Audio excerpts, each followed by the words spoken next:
My name is Omar Bishir. I'm an associate therapist at Redbird Therapy.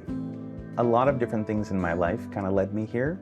For one, I grew up in a high conflict household and always found myself trying to understand people's emotions, trying to find ways to help people get a sense of peace. It's not something I really figured out when I was young, but as I got older, those questions of how to regulate one's emotions and get more in touch with what one was feeling kind of guided me to this path over time. My first degree was in creative writing. I wanted to work as a novelist, and I love stories, and I think that that's kind of one of the connections that led me here, because therapy is all about the stories that we tell ourselves. My approach is primarily a mix of acceptance and commitment therapy and emotion-focused therapy. So for acceptance and commitment therapy, I think a big part of what attracts me to it is this focus on acceptance. We often come to therapy thinking there's something wrong with us that we have to fix. What I love about that form of therapy is this focus on there's nothing to fix. It's really just kind of coming to terms with who we are and how we can better live with the values we have and working towards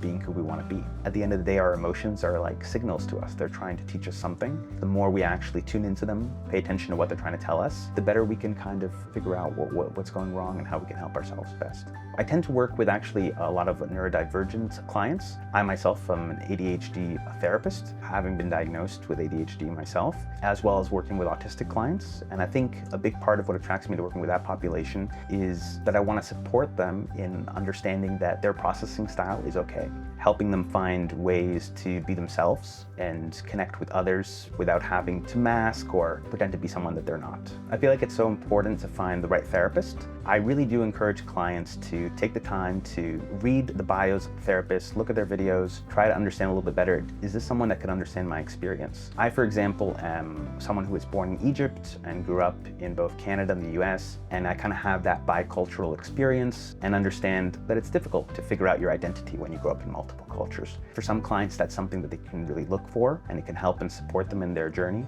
and others might not resonate with them. So taking the time to find a therapist that understands your experience is a huge part of the process. The thing I find most rewarding is seeing that shift in a client from there's something wrong with me, I have to fix something, to accepting themselves. When you kind of see that gradual shift, that actually becomes like fertile ground for change.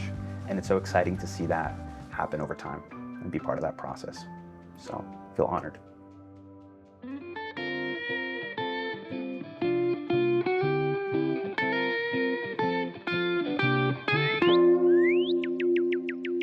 Redbird Therapy.